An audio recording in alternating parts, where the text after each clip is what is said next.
actually, even though you feel like you're seeing a lot of my life, you're only seeing 5%. You're seeing what I've chosen to show you. It is curated. Behind the scenes, I've got messy relationships and things not going very well and money worries and ill family members and all sorts of stuff going on that's like very less than ideal. And I think that's the thing. We just have to keep reminding ourselves that just because something looks good and shiny and has a impressive company's logo on it, it doesn't mean that it's like the dream that everyone thought it was going to be or is telling you that it is. Hello and welcome to Creativity for Sale podcast, a show to help you start and grow your life-changing creative career and business. My name is Radim, Malinic, and creativity changed my life. I believe creativity can change your life too. I even wrote a book about it, and it inspired this podcast. I've set out to interview the world's most brilliant creatives, designers, writers, musicians, makers, and marketeers about their life-changing experiences with creativity. If you ever wanted to know how people go from their humble beginnings to the pinnacle of their success, our conversation should provide you with an intimate look into triumphs, challenges, and untold stories behind their creative endeavors. We also discuss the highs and lows of creative careers and creative life. So, thank you for joining me on this exploration of passion, creativity, innovation, and the boundless potential within us all. Let creativity change your life. Are you ready? Today's guest has a superpower, and that is using design and branding to help small business owners to get excited and motivated to promote their business, to shout about how much value they can offer, how they can communicate their message with confidence. She's a designer, animator, and the host of Building Your Brand podcast. She's also been kind enough to let me on her show not just once but twice already. And thinking about it, she's my first guest from Wales. It's my pleasure to introduce one and only Liz Mosley. So, Liz, welcome to the show. Thanks for having me. How are you doing today? Yeah, good, thanks. Good stuff. I've just recovered from lurgy, so I'm feeling today's my sort of first day back where I'm like, okay, I can do this. You can do this. That's amazing. I know that you had lurgy. I know because you did your Reels challenge in the past, and how do you feel about having kind of a lot out there in the open? Like, do you keep anything a mystery? Because I know about you a lot. You and I have spoken twice on the podcast, and I think that was pretty much it. But I know a lot about you from your social media. How does that feel? Interesting. I feel like I share lots of like day-to-day stuff, but there's so much that I don't share. To me, I feel really happy with the balance. Like I feel like people get to know me well enough, but I don't really share anything about my kids. I don't share anything about my husband, really. So I feel like there's still a lot that doesn't get shared, but I do share a lot of the like day-to-day stuff. So like, oh, I haven't been very well, or, this is what's going on. And I think sometimes that gives people almost like an artificial sense that they know me maybe better than they do. But it's definitely something that I'm aware of. And it's something that I think in my head, I have quite clear boundaries about what I'm willing to share and what I'm not willing to share. And I think, yeah, I share about 5% of my life, like on Instagram. But I think to other people, it seems more because I'm on there quite a lot. Yeah, I guess you're right. I mean, I guess I know a lot about your sort of professional life, about what you want to put out there. And it's sometimes quite reassuring to know that there's a sort of mystery that we can keep to ourselves, because I think, would you say that some people overshare and some people just do too much? Or we don't really make balance, do we? Like, we don't really know, like, what is the right amount? And I just see some people day in, day out, thinking, well, how do you have time to do anything else? Like, it just seems to me like it's just, do people overshare or do they not share enough? I think that this is an impossible question to answer because it's going to look different for everybody, and what people feel comfortable with is going to look different. Like there's definitely some people who share things where I almost feel uncomfortable the fact that they've shared that, where I'm a bit like, oh, this is a really painful experience and you're right in the thick of it. I'm not sure now is the time that you should be sharing it. That's my personal boundary. And so that's not necessarily to say that it's wrong for them. And maybe that's what they need to do to cope with the particular situation that they're in. But for me, that wouldn't feel comfortable. I'm definitely the sort of person where I feel like if I'm going through something particularly difficult, I don't tend to share it in the moment. I tend to share it when I'm out the other side and I've had time to process it and work through it. And I guess I heal or, depending on what it is. I think some people do share too much. And I think definitely there's some people I follow where I'm like, I feel uncomfortable with how much you're telling me on Instagram. But then that's my issue rather than theirs. They can share whatever they want, really. That is very much. I'm a big fan of the quote by Filippo Perry, who says that complaint is nominally about a person and more about the statement about how they feel. So maybe, is how we perceive it. I mean, we don't know the answer. We don't know exactly what is the right measure. So people can do whatever they like. I remember when Twitter came out and people were posting about their breakfasts. They're like, "What are you doing?" And it's like, that's the least of the problems we have right now, do we? Like, it's just, everything changes. And I guess, do I show that people overshare? It's more about how personally do you feel inclined and uncomfortable with stuff, because to some people, okay, they want to cry, they want to share stuff. It's a catalyst. It opens things and it's a cleanser, I suppose. But sometimes you think like, where's the mystery? Because we come from, especially in my case, like I'm not a digital native, and it kind of fascinates me that we've opened up so much, and sometimes you see the sort of older people try to catch up and doing it all wrong, if that makes sense. Can I ask you a question? Why do you think mystery is important? Because I feel like the buzzword at the moment is, or what people keep talking about, is authenticity and sharing who we really are. And I think it's interesting that you value mystery, whereas other people value transparency. I'm all for transparency. It's more about, we should work a bit harder to actually find the information. If it's all out there in the open, it doesn't make you want to go further, if that makes sense. So it's not necessarily a mystery. It's more about, if I wanted to know something about a certain musician in the past, I had to go and find that information. It was not readily available. I didn't know what, my favorite musician has for breakfast 20, 30 years ago. Like that. That was more of a mystery because that was the time. So maybe I'm preconditioned from that age. Like, you have to work for that information. Whereas now, if you want to know what most of celebrities do, you just open Instagram and you can see it. And I've mentioned this on my podcast before. I very much go back to the sentence by John Mayer, a musician, who said, "People know so many things wrong about me that it takes me an hour, so they know nothing about me. So I have to speak to them for an hour for them to know nothing about me so I can tell them the right information." And sometimes certain things can be misunderstood. So certain things could be, taken out of context. And sometimes you don't know the full story. So for example, you said you share only 5% of your life. So obviously no one knows exactly the full story of your life. But I just feel if you want to find something, you have to work a bit harder for it.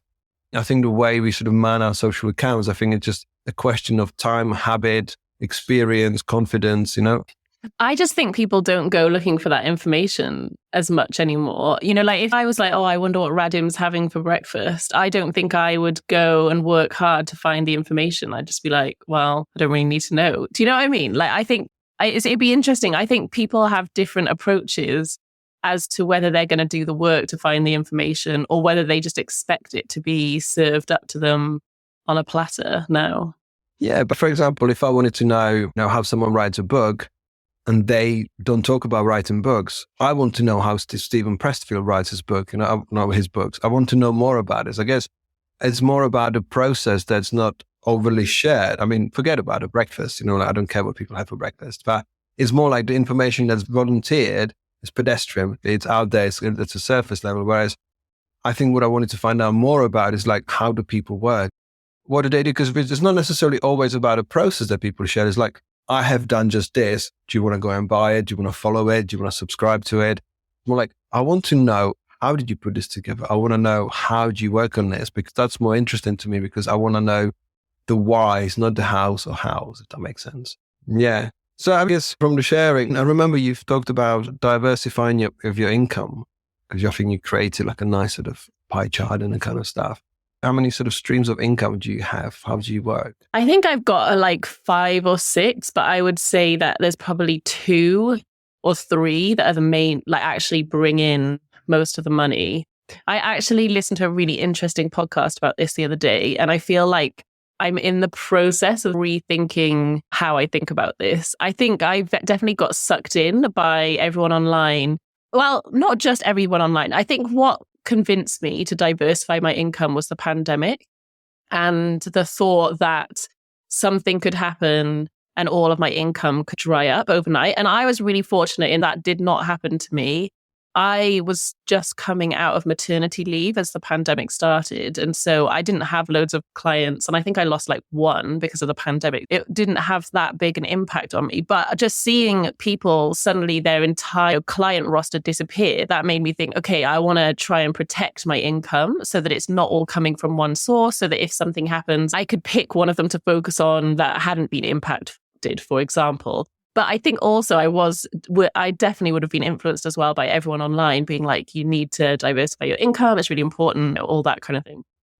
And the podcast I listen to, I don't know if you've come across him, but he's a guy called Rich Webster. I would recommend his podcast. It's really good. He has a design agency, but he also teaches people, I guess, how to grow their business, like through processes and how they structure, how they work and things like that. So his whole thing is about working less. But anyway, he did a post all about why you shouldn't diversify your income. One of the ways that he explained it that really made sense to me was he talked about how actually it can be really distracting having so many income streams. And one of the examples he gave was affiliate marketing. So I always thought affiliate marketing, great. If I'm talking about a product, I might as well use an affiliate link, because then, you get a bit of money. And that has worked successfully for me with a few things. But he was talking about how the way it distracts him is then he's like logging in and checking how much affiliate income he's had. Just the process of checking the income stream is distracting him from other more productive work. And that really struck me. And I was like, okay, I hadn't thought about it like that. I can see how the different income stream could be distracting. So I'm at the point now where I've acknowledged that and I can see how that is the case. I haven't worked out which ones I might cut back on yet. So I feel like I'm on a journey with it for sure, trying to work out which income streams are distracting me from what I really want to do. I think it makes perfect sense about a loss of focus, because we tell ourselves that we can just easily juggle and have things running in the background. But I never thought about the sentence itself, diversifying income, because that makes me think like you do something completely different to what you do. I never thought about it that way. For example, I've been publishing books for the last nearly 8 years now. And I never thought of it as a sort of diversification. It's just more like that's what we do with the same equipment, with the same ideas, the kind of stuff. And I can say that I've spent the first 4 years obsessively trying to promote, because my own publishing company. So I kind of felt like the studio didn't grow as much because I was growing books. And then when the pandemic hit, I was lucky to publish a book on branding, which saw us through the pandemic easily and got us new clients. But that was the start of building the studio, like growing studio more and more and more. And I've neglected the book business in a way. After a while, the momentum starts slowing down. So you're not in people's forefront of their mind. And even though you've set up the automations and everything, and there's advertising running in the background, like there's a natural ebb and flow. And you kind of see like, oh, now we need to go back and kind of revive that a bit more because it's not a sunshine and ice cream anymore, so we need to sort of work on this again. And then the studio goes down. And so like, you can never really give 100% to things. And I think especially if you're doing it just like you and I, like if you do everything now on your own, you only got enough energy and resources to actually do one thing properly and having something in the background. So I think it's just sort of dividing the time of like looking at how much time you've got and how much income you can actually make from these certain things. Because I think diversifying is definitely one way of surviving. I think, if you do the one thing over and over again, another pandemic can hit. And if you're not versatile, if you're not a flexible business, then that's something that can derail you pretty quickly. And I think a sort of understanding of what the markets bring in and what is it that you need to give back. So that's the reason why I started this conversation. Like, I'll be overwhelmed. But I go back to the conversation about the mystery of the musicians. Like the musician had to write the music, then do sex, drugs, and rock and roll, for the foreseeable time, get on the stage and then make some music eventually. Whereas now we do everything. Social media managers, we are content creators. I think our world is amazingly colorful. I think it's amazing for our disposal, but ultimately I feel like it can also trip us up because there's so much time that takes of our time and schedule that it feels like play. It doesn't feel like, I'm growing up a business. I'm having fun, and also it can make us money. I think that is a really interesting point because I think I convinced myself that I wanted to diversify my income because I enjoy doing lots of different things. And actually, like, I feel creatively stimulated by not just doing one type of work. Like I enjoy doing different types of work, but I think it's that, like what you said is absolutely right. Like if we take away from one area of our business and we focus a bit on a different area, we'll see the drop in that sort of strand of the business. Unless we've got a big team, we can't be going like 100% in all the different areas. And I think that's actually okay. Like I think we can have ebbs and flows of like different parts of our business. Like you've just released 2 books. So like having a real push in the book area, and maybe your agency's taking a step back for a while. And that, I think that's fine if it's working for you and if you're enjoying it. And then maybe a bit down the line, you'll then push more on the agency side again. I definitely can see the sort of pros and cons of both things. Like, I think it's good almost to have a few different income streams in the wings. Like, they don't necessarily have to be going at full tilt, but it just means that if something does happen, you can go back to those and push on them again and reignite them again. But at the same time, I can see as well how that can be distracting. It's like, how do you have those there without them becoming all consuming and distracting you from the things that you actually really want to be doing? I think the intentionality is key, because I think quite often in our careers, we get swept away by whatever the next shiny thing is. So it's like having that intentionality of, this is my goal, this is what I want to achieve. Which of these income streams are going to help me achieve that goal, and which of them are going to distract me from that goal? And that's not always easy to see or easy to accept when you're right in the thick of it or you're being swept along by it. So it's like, how can you take a step back and have that intentionality of like, okay, this is what I'm trying to achieve. This is the legacy that I want to leave. This is what I want, the impact I want to have. What's distracting me from that, and what's helping me move towards that goal? I love that answer, Dan. There's so much that I can pick apart. I'm just going to continue from that. I think what you said was the shiny things. I just feel that you don't have to do much to trip over a drop shipping course on YouTube or a millionaire course on something. And it's just like, everyone's a millionaire, yet everyone wants to teach you. It was like, if I was a millionaire, I wouldn't bother. I would just select the 5 underprivileged kids and teach how to do the stuff.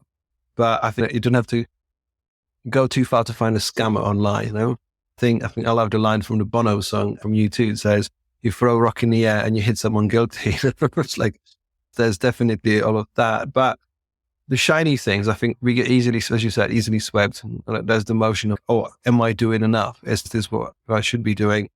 And I think sometimes, people follow their minds rather than their hearts, because if you do this for your soul, you never know what you might grow. So I think that's the problem, that we see like the subscription-based design model, which is just for someone like you and I, who's been around for a few times, around that blog, just doesn't make sense. Like you want to try to find a balance in your work that you can do 2 hours of work and then you rest for the rest of the day. You can actually focus on something different, because there is a natural change in how we work. Like we want to work 16 hours a day when we start, but when you do it for 20 years, there's nothing worse that you want to do, which is 16 hours of working days. Yeah, I think, do you feel the oversharing and the social media presence, like, is it always beneficial to how we have sort of developed or evolved as a sort of creative industry? I think like with everything, there's pros and cons to it. I think thinking about what we were just talking about, one of the pros of people sharing how they run their businesses, what their businesses are like, is I think it helps you see what's possible. And I think it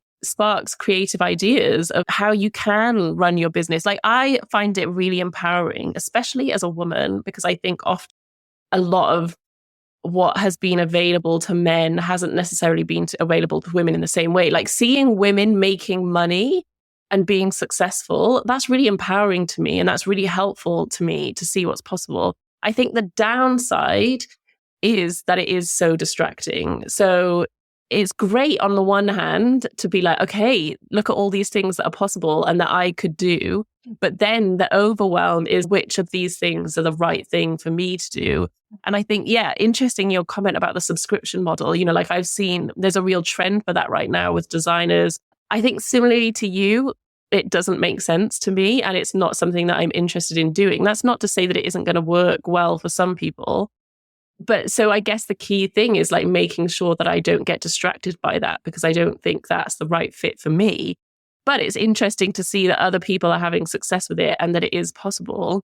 So I think there is pros and cons. It's like yes, great to know what you can achieve, but also don't get distracted by it all, because there's so much and there's so many different options and we're all different. And one of my biggest bugbears is the millionaires or the people out there who are like, this is how I've done it. You need to do it like this as well. And I just think, how is that possible? Like if you consider how different we all are, how different our businesses are, how different our experiences are, just like how different we were like raised to think about money is even.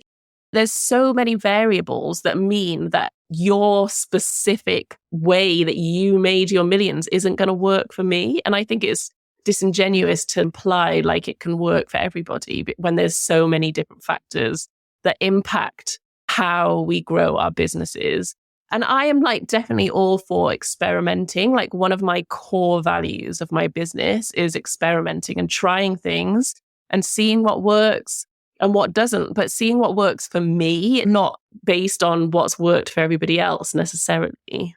No, I think you got a right point about you do what's right for you, because I mentioned on the other podcast the other day that when I got my business exactly what I always wanted to be, like I had my destination signposted in the future and I got there. And all of this NFT came out and I was like, oh, look, I could be taking a right turn into the unknown, or I can be following my true north, sticking with what I want it to be. And of course, everyone's got cognitive dissonance because like, you mean like for a first time I can properly earn, like I can buy a proper big house, I can live like, but some of the things that's just way too good to be true. I think it's just like having that sort of North Star helps us to navigate, and everything is really hard to find. It doesn't make sense at first, and this sort of hyper, sort of connected, populated, not oversharing, over-informed world.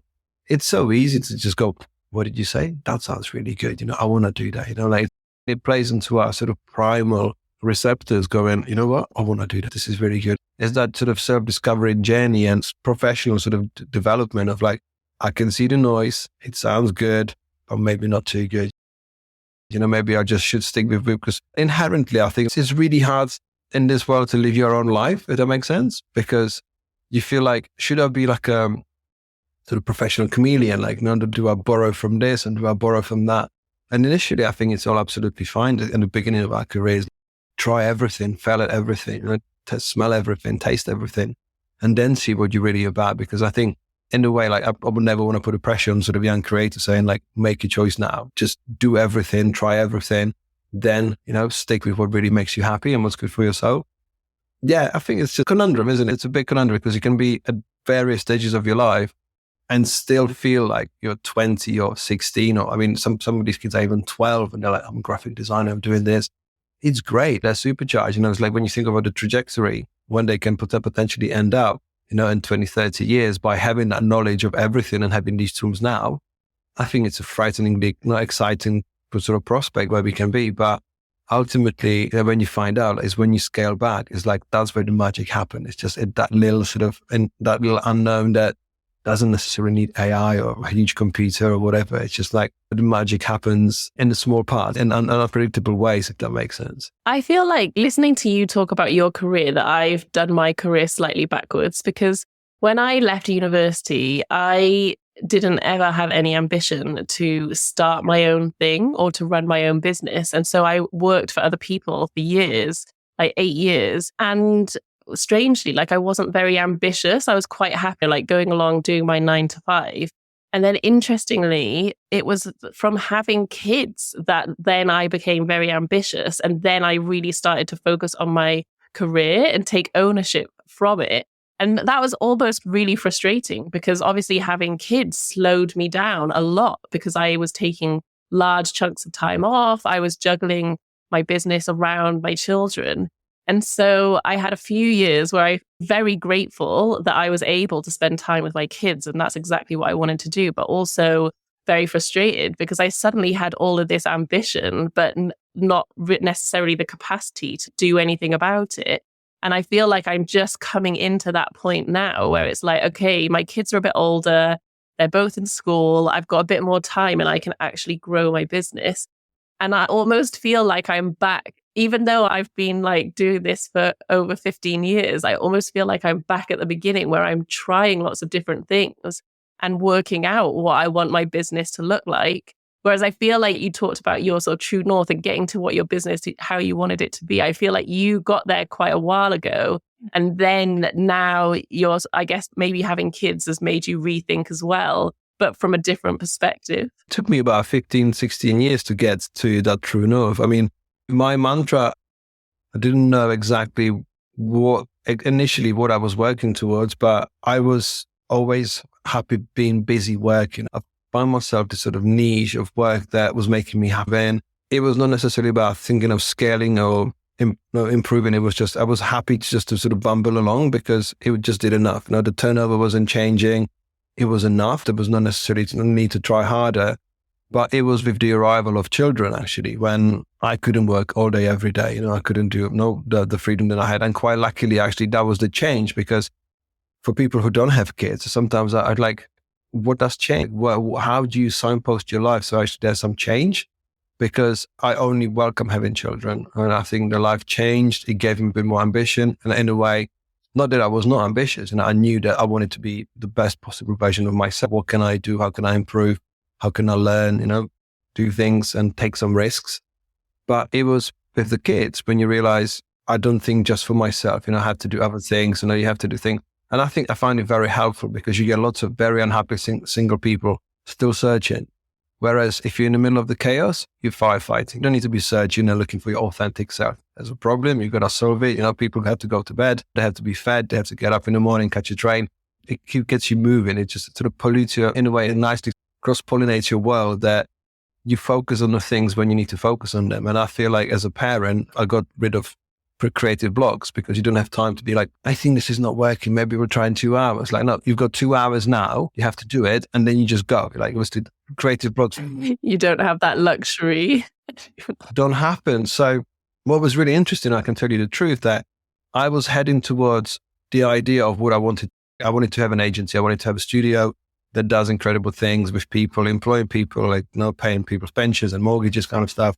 And I realized that's not actually what I wanted, because I'm here for the autonomy. I wanted to govern my day and my world and my creativity in a way that makes me happy, in a way that I find it calm. Like I won't take my little risks, and I don't need anyone else to get up at 9 o'clock to help me do it. I have rethought the schedule of my business, that as opposed to having full-time designers, I look at people who can help me with things that I don't want to do. So I get up for things that light me up.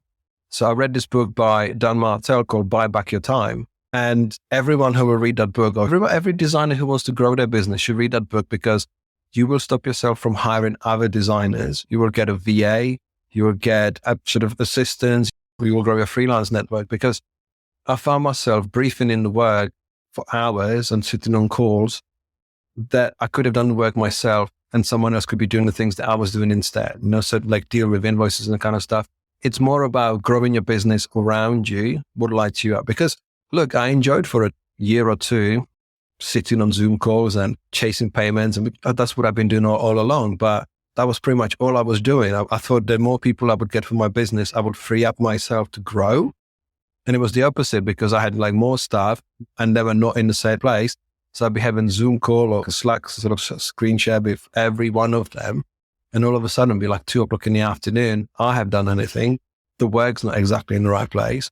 And I'm thinking, I always wanted this, but somehow it doesn't work. And I'm not saying that what I got was wrong. I wasn't necessarily in the right place to understand and lead properly and look at people's sort of career development. So I scale it all back up. And I was like, okay, now I've got a chance to actually pivot and focus on the books and the agency stuff. We've still got regular clients that I can do in a few hours a day. I don't have to necessarily try too hard, but that's a result of 20 years of building business that, I don't have to be sort of vying for DNAD awards with the work I'm doing. I'm focusing on 2 different things, and that kind of helps. I think that's such an interesting point, because I think so often the trajectory of careers is that you get to a certain level and you effectively become a manager of people. And that isn't necessarily what you want to do or what lights you up. It's what's considered the next step. And actually, I interviewed someone the other day on my podcast about her growing her agency. And she commented on the fact that she, at the moment, isn't really doing much design because she's managing a team of other designers and making sure that they're okay. And I think now she's thinking, right, well, how can I get back to doing the design, which is what she loves to do. And I think, similarly to you, I never had an ambition to grow an agency because exactly like you said, the autonomy is what is important to me. And I'm growing my business to give me flexibility so that I can live life how I want to live it. And for me, a huge part of that is having the flexibility to be there for my kids. So to work around my kids. So to be able to take time off if one of them's ill, to be able to go to their concert in the middle of the day and still be able to make money and not need to ask someone's permission. Like me and my husband are actually both self-employed. And it's really nice over the summer because we just intentionally, we don't stop working completely, but we intentionally scale back how much work we take on, and we're factoring that into our whole year so that we can spend more time together and do stuff as a family. And that's one of those things where that's not a very impressive or glamorous goal, and it doesn't sound good on Instagram but necessarily, but to me that's exactly why I want to run my business, and that's the sort of goal that gets me excited about the way I'm living my life, I think. Yeah, I think when all is said and done and your kids will remember you, they're not going to open your Mac and go, look, mommy's done some patterns, mommy's done this. It's more about like, have you been present? Because it's so easy to get derailed. It's so easy to say, you know what, I'm going to jump on this sort of highway of creativity in life and just go, I'm going to follow everyone because that's what everyone's doing, or everyone's zooming somewhere. Maybe I should follow the same. And it's in a way, like it's our insecurities and it's our anxieties going, I have to be doing what the others are doing because they seem to be having a good time, so maybe I should be doing the same thing. It just turns out, no. It's incredible. I asked someone a question the other day about an event they're doing. I was like, hey, look, you're in my inbox. It looks really good. It's like, dude, it's a nightmare. Like they get me to do something I don't want to do. I didn't sign up for this. They already labeled me tricky because I said yes, this and that. And I'm like, well, it looks great from the thumbnail. You're like associated with one of the biggest publications in the world. And yet on the inside, like the inside story is that you're unhappy and this is not working. Like this is not good because we don't necessarily get to see the other side, don't get to hear the struggle. And, watching all the documentaries that recently came out, no one's got it easy. Like no one's going to land in a sort of magic pot of gold going, you know what, leave me here, just bring me some chocolate, and I'll be fine. Like there's a backstory, and the backstory is never about like, hey, this was really fun and easy. Let's do that again.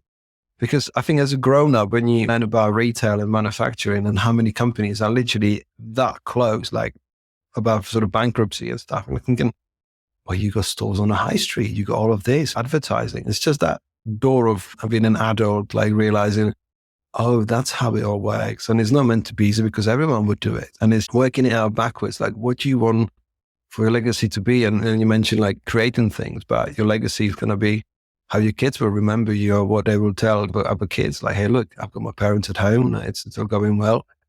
And I've got friends who make lots of money. Their kids don't know who they are, really. I mean, it's because, they go glamorous life. They look good. They dress well. They exercise. But what is the balance of like, how do you want to give your energy? How do you want to spend your energy? So everyone's got the best of, because 20 years of working, if it wasn't from printed brochures or printed books, it's all digital dust. It's the work they do, especially remember your employment, like how much work did you carry from 9 to 5 to you now? It was a good playground, but it doesn't necessarily, it's not a Mount Rushmore, it's not carved out in stone. Like, let's remember it forever. Yeah, that's so true. Everything's so fast moving. And I think you make such a good point about how we never see the full story. And I feel like I've had to learn this lesson over and over and over again, where I will look at what someone's doing online, and exactly like you said, I'll get to know them and I'll start talking to them. And then you'll realize actually it's just not as good as it looks. And I think that's, again, the sort of pros and cons of social media. Like, we have to constantly be reminding ourselves that we are only getting, and that's why I do the post. I think I post it maybe once a year, where I remind people, like, actually, even though you feel like you're seeing a lot of my life, you're only seeing 5%. And you're seeing, what I've chosen to show you. It is curated. And, behind the scenes, I've got messy relationships and things not going very well and money worries and ill family members and all sorts of stuff going on that's like very less than ideal. And I think that's the thing. We just have to keep reminding ourselves that just because something looks good and shiny and has a impressive company's logo on it, doesn't mean that it's like the dream that everyone thought it was going to be or is telling you that it is. So yeah, it's definitely, I think that's so true. What we see isn't always, is usually not the full story.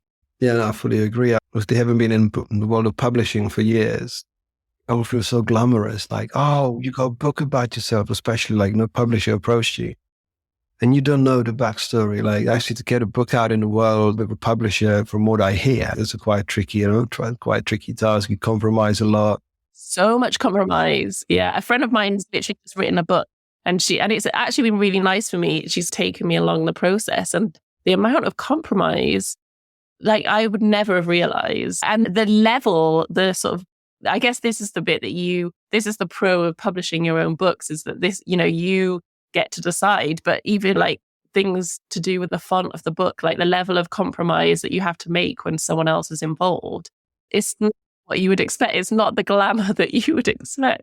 I'm getting approached by traditional publishers because I've proven my track record now. So I'm getting approached and I'm not too big for my shoes, but I have to carry so many boulders up on a mountain to find out how things work. To find, like, I've seen like how some publishers work and like how many different, sign-up processes and what's going there. Because on paper, it seems like, oh, come up with an idea, we'll get it published, this is what will happen.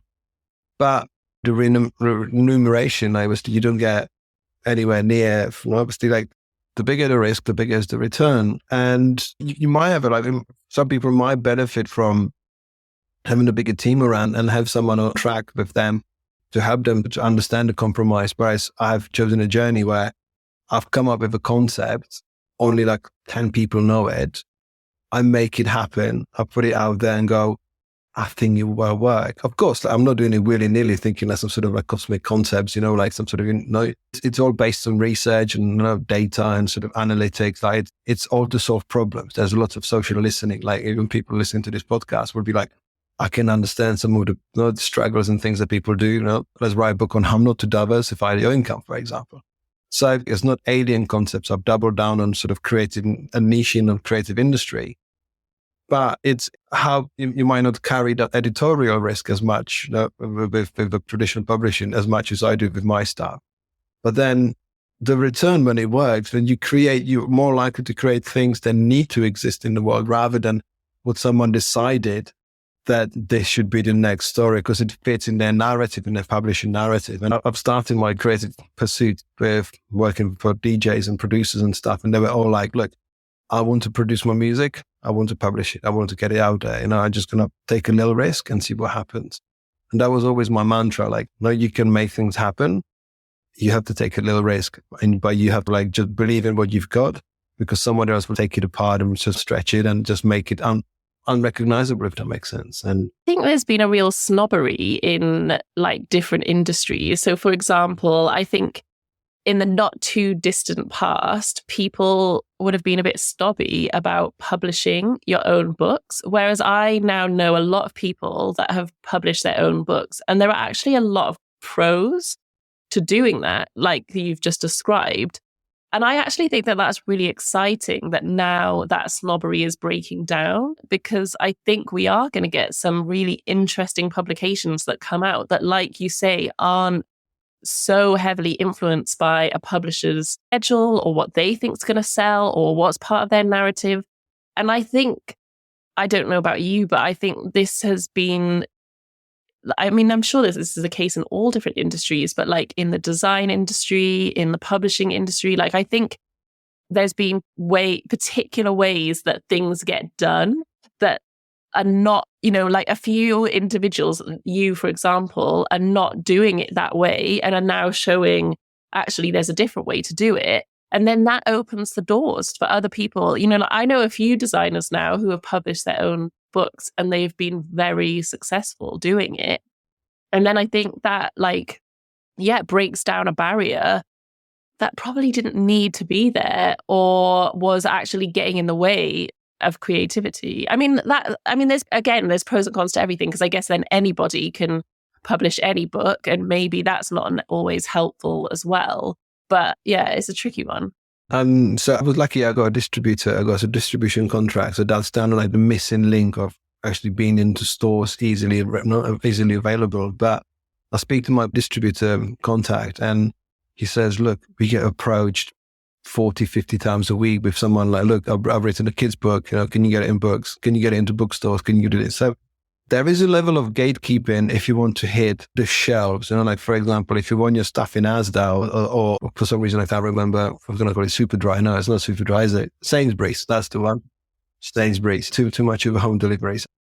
So if you want something on the shelf, that has to be vetted by the final destination. So there's a gatekeeping, because if you and I baked any cakes or wrote any books and tried to the shelves are not that wide enough. There needs to be some sort of natural filter, but that doesn't choke the creativity at source. I think, you and I on this podcast are a testament that this is not a radio interview. We don't have to wait for a slot for someone to commission this, to broadcast this at 2:00 in the morning or something.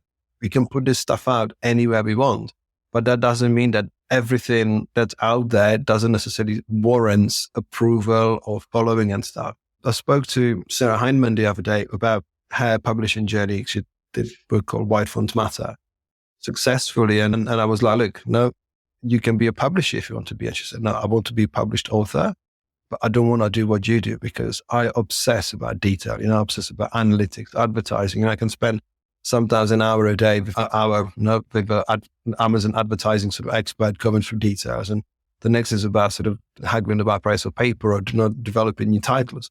That's my journey. That's what it is. But sometimes that still doesn't guarantee that I'll have 20 books in every Waterstones, wherever I turn up. You need to sort of dial up your career around it. And sometimes, successful sort of publishing career can look like a few books on the shelf somewhere. But to keep it up, it's almost like, how do you run a marathon every day and not get burnt out? Because there is so much at play. I mean, I can literally write a book about it, or just talk about it for 10 hours and barely scratch the surface, because the intricacies of the legacy of how things were set up will still be there. To be a self-published music artist, you still need to break that ceiling somewhere, somehow, with someone who's got the power of opening the doors, because the world is, the way it's been set up for the last roughly 100 years is not going to change. We can chip away from it. We can find new ways. We can find a shortcut and have some sort of visibility because of democratization of tools.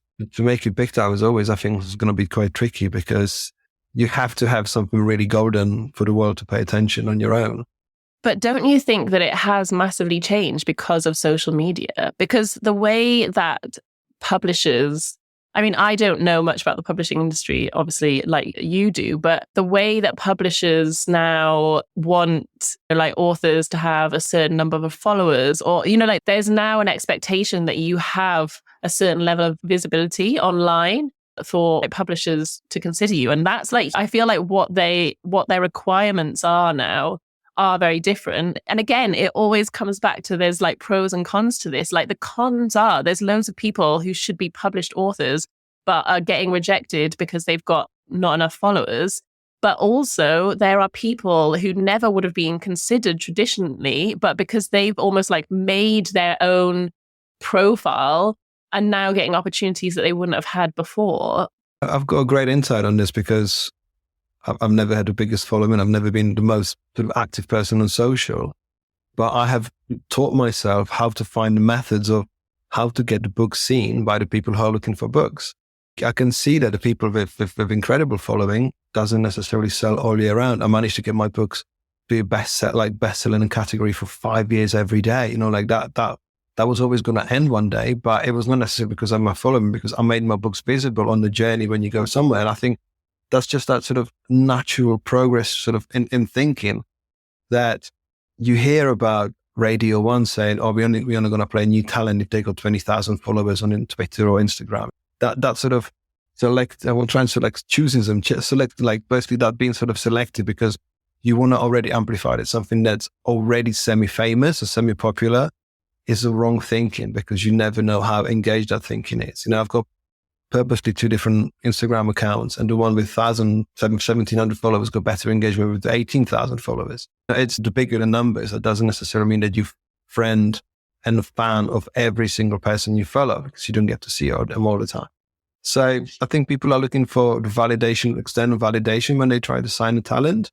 But the magic is in the formula. The magic's not in the following. It's actually what that person's got to say. Because you can only have a look what a certain publisher's been putting out there at the moment. And it's just, oh yeah, all of these people have massive following, but the books are almost identical. Like, look, and there's nothing wrong with it. Like, there's nothing wrong with, like we talked about at the top of the conversation, like, there's nothing wrong with oversharing. It's quite transparent, and that never guarantees success, if that makes sense. So I think the right thing is just to follow your heart and actually amplify the stories and actually say, if, in my case, like, no one asked for a book about mindful creativity to runaway success, because I have listened to people for 10 years struggle, ache, and I'm like, there needs to be a better way to do this. This is what we need to do. Speaking of amplifying stories, I want to talk about how you got into podcasting, because you are one of the people who do it consistently. You do it really well. I heard you saying on your Adobe Creative Connection that, to have a successful podcast, you need to do 12 episodes. Because that's the same like publishing books. You don't have to have the biggest following, but you need to just tell the right stories. So how did you get into it? Because I feel like you've been one of the sort of most consistent sort of design pioneers of this. Oh, thanks. Actually, it's not that great a story in that basically a friend of mine, Lucy, edits my podcast, and we've been friends online for a while, and we were chatting, and she was looking for branding. And so we basically did a skill swap. This was like in the pandemic, and I was like, yeah, great. She was like an ideal client for me. And so we did a skill swap, and she was like, I'll edit your podcast, you do my branding. And I was like, well, I'll give it a go. Like, it's something that I'd always wanted to do, but I put off doing it because I felt like everybody was doing it. It was that classic thing, where it's like, well, everyone's doing it, so that makes me not want to do it.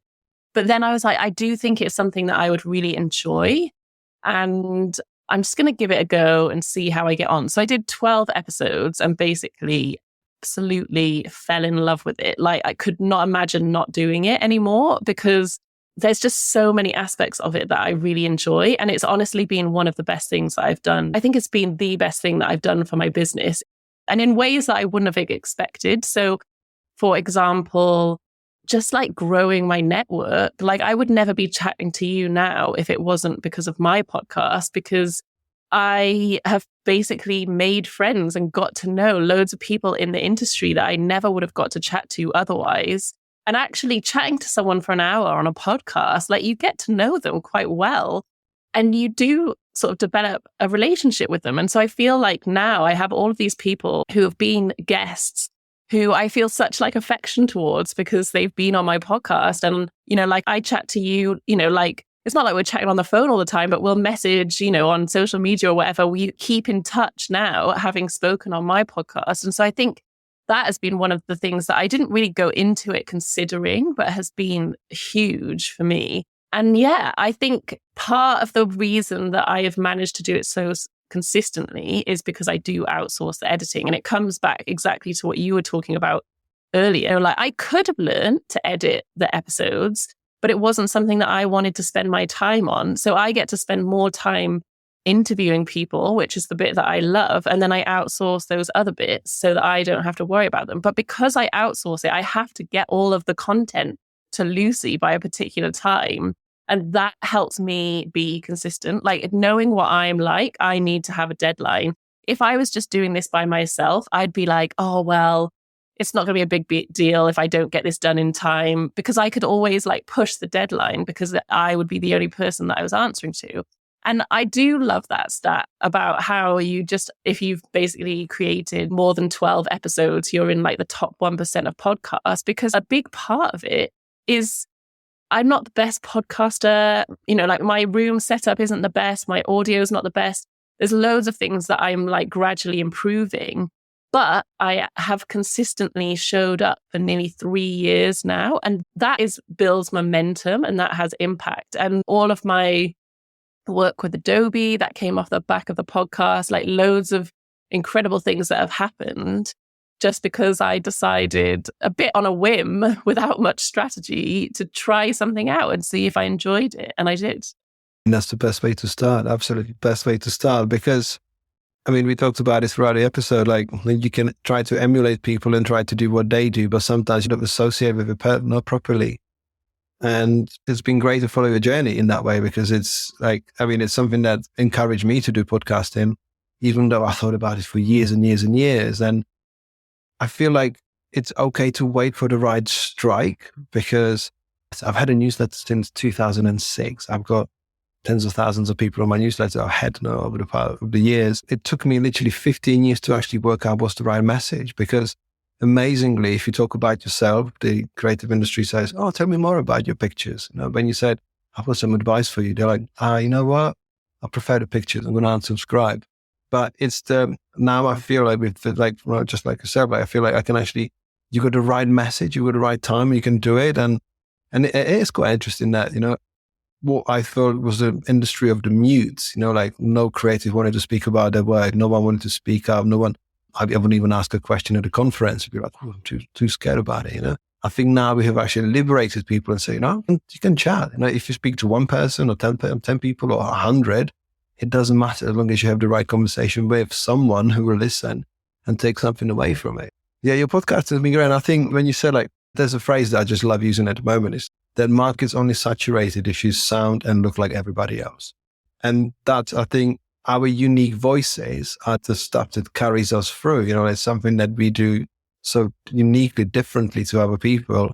It doesn't need to be like the use of colors or use of 5 faces or whatever. What is the conversation that you're having with people? What's the journey? What's the message you put out there that the people will understand? Because I think in the world of AI and overhyped creativity on steroids, you can be anything, you can be anyone, but is it going to click?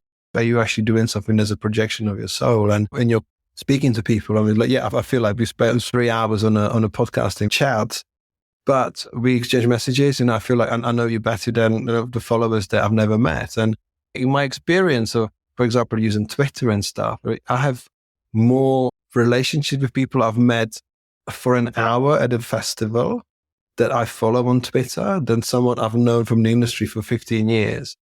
And we exchange messages. There's a difference about that sort of physical contact, that sort of that exchange of information, how we make people feel, how they make you feel, and there's something about exchange that makes you value that friendship and relationship more than just someone who's just a number or a profile picture, or someone who you should know better. So what's the plan with the podcast? Is there any sort of special vision or mission with this? What are you going to do with the next few episodes or the next few years? I've got a bunch of ideas, and it'll be interesting to see if we can pull them off. I would love to do more in-person stuff. So I would really love to do a live recording of the podcast. I say live, not that it goes out live, but then that there's an audience for the podcast. The problem is that I want to do it with all the bells and whistles, which cost a lot of money. So I'm looking into how I can make that happen. I've started recording a bit more. I found a really nice studio in Cardiff where I live, and I started to do some, when guests are nearby, started to record in a studio. And I've started, actually today, this very morning, I've started editing some of those videos to go on YouTube. So again, just trying to find ways to get it out to the people who need it and for more people to find it. This year has been a huge growth for the podcast. It's definitely been a slow burn. Like I mentioned, I'm coming up to 3 years of doing it. And it's definitely, it takes a while for the momentum to grow and for people to find it. So I think I'm just exploring ways that I can get it out there, get more people finding it. And it's happening. It is happening and it's growing, and which is really exciting. I've got a long list of dream guests that I want to ask, and I'm sort of working my way through those. And some are saying yes, and some I never hear from, which is fine. But yeah, a big part of it is just to keep going. I just want to keep it going. I have been thinking a bit I don't want it to get stale, that I'm just doing the same thing over and over again. So I'm going to start 2024 with a mini series with my friend, and I'm just looking at different ways of doing things so that it's not the same all the time. And actually that's really fun for me, finding sort of within the parameters of my own podcast, but finding creative ways to do things a bit differently, not even comparing to anybody else, just finding ways to do things differently than I have done in the past, questioning everything. Am I just doing this because this is what I've always done? Or is there a better way to package up this content and to share it going forward. So I'm having some fun trying different ways of interviewing people and sharing that content. But I find it really creatively inspiring. I feel very motivated to keep going and to keep working on it, which is always a good sign for me anyway. If you love it and you're motivated to keep going, then it's actually quite an easy thing to do. Is when you think about Debbie Millman, who started in like 2005. So by 2015, when podcasting properly, so she was already a veteran in 2015 when things sort of picked up a bit more. And it's that growth like that. I think on one of our conversations on your podcast, I think it's like within 10 years, things grow interesting. So it's so easy to expect sort of, especially runaway success, but there's no such thing as overnight success. And I think it's nice to hear about like how you sort of growing and evolving and still loving it. I think that's the biggest part of like, I still know if you say, I still love what I do and I'm growing with it, I'm changing, evolving. That's magic because you're answering the call from the soul rather than going, we need to have a podcast, it needs to have this many downloads. And if it doesn't have a download, it won't be a success, be a disappointment. It's just, it doesn't matter. I think it's just that. No, yeah. I want to know more about how you get your guests, and do you have a dream guest that you would like to have on the show that it might be impossible to ever get? So I basically just have like a running list of people that I want to ask. And then I just keep adding people to it. So like sometimes it's someone will say, oh, I know this person, I think they'd be great. Like for example, we've got a friend in common called Tony, and Tony was like, you should totally interview Radim. And I was like, yes, amazing. And he put us in touch. Whereas like other people, so occasionally it's someone who pitches to me. I don't tend to accept a lot of pitches, mainly because I have got such a long list of people I already want to interview. My absolute dream guest, and I have asked her, but she hasn't replied, is Jessica Hish. I'm like a huge fan of her work. I absolutely love what she does. So she's pretty high up on my dream list. I've had a couple of my dream guests this year. So Lisa Kongdong was on at the end of 2023, and she was incredible. Like, I really loved chatting to her. The conversation was so interesting. Meg Lewis is another illustrator designer from the US. She said yes. I had an amazing chat with her as well. I just have this like ongoing, I just keep adding people to it. I mean, it's so long. I've basically got penciled in guests for the whole of 2024 already. Not that I've said yes, as in, like these are my dream people that I want to ask. I'm working through honing my sort of pitching abilities and getting better at asking people. I've had plenty of people not reply. I've had a few people say no. But the thing that is really nice is that podcasting is really beneficial for the guests as well. So actually, a lot of people do say yes because it's good. It's good for their SEO. It's good for their PR. It's long form content that's evergreen. Like it stays there for a long time. People can refer back to it. So most people are very receptive to being guests, which has been really nice and encouraging. And I definitely try and choose guests based on the sort of thinking that we'd be able to have a really interesting conversation and tackle things from a different angle rather than, oh, they're famous, if that makes sense. Like a lot of my guests aren't necessarily famous, but like some of the most popular episodes are where we've just had a really interesting conversation and a lot of people won't have necessarily come across them before. It sounds amazing. I'm loving the sound of your really long list. I've decided to do this personally because I wanted to have conversations with my friends, and I always feel the good stuff is left in the pub, like it's left at a conference lobby. And that's what I wanted to do. I was just like, I want those conversations recorded because I would feel they were beneficial to other people. And that was my sole aim. And that's what I carry on, like regardless. I don't have any sponsors or whatever. I just want to do this once, twice a week. And I had this interesting story about someone that I invited to come on the show. And I was very clear, like, look, I'm starting the show because I saw someone doing a talk abroad. And that person was very much talking about like how we should help each other and how we should grow and do on this. I'm like, hey, great talk. Do you want to come on my show? It's growing and it's starting and it's going to grow. And she's like, what's your numbers? How are you going to promote this? How are you going to do this? I'm like, look, I'm not here to explain myself. It's either hell yes or it's a no. Like if you got your message and if you honestly like believe in your message, then we should help ourselves. Don't go all through our publicist on me. It's a hell yes or no. And that's always been my sort of motto from a book I read by Derek Sivers. There's no gray in between. It's black or white. You either want it, you don't do it. I've been loving sort of following your journey, following your content and how you do things. Yeah, it's been fascinating. I just want to see what this year is gonna, produce for you. because I think you're on a great momentum, and it's been really inspiring. I think one of the reasons why we're having this conversation this way around is because I've been on your show twice, and it inspired me to actually follow my message and follow my meaning to get it out there. So I wish you all the best with your escapades and your pursuits and everything that you do, because we might burn out once in a while, and we should do better about not burning out. But keep at it. It's amazing. So thank you for being on the show. Oh, thanks so much for having me, Radim. I always love chatting to you. Thanks for coming.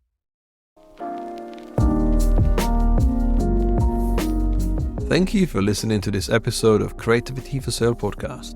The show was produced and presented by me, Radim Malinic. Editing and audio production was masterfully done by Neil Mackay from 7 Million Bikes Podcasts.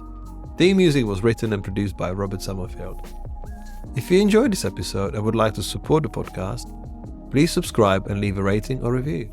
To get your own action plan on how to start and grow a life-changing creative business, you can get a copy of Creativity for Sale book via the links in show notes. As always, keep those creators' fires burning, and until next time, I'm Radim Malinic, your guide through this exploration of passion, creativity, innovation, and the boundless potential within us all.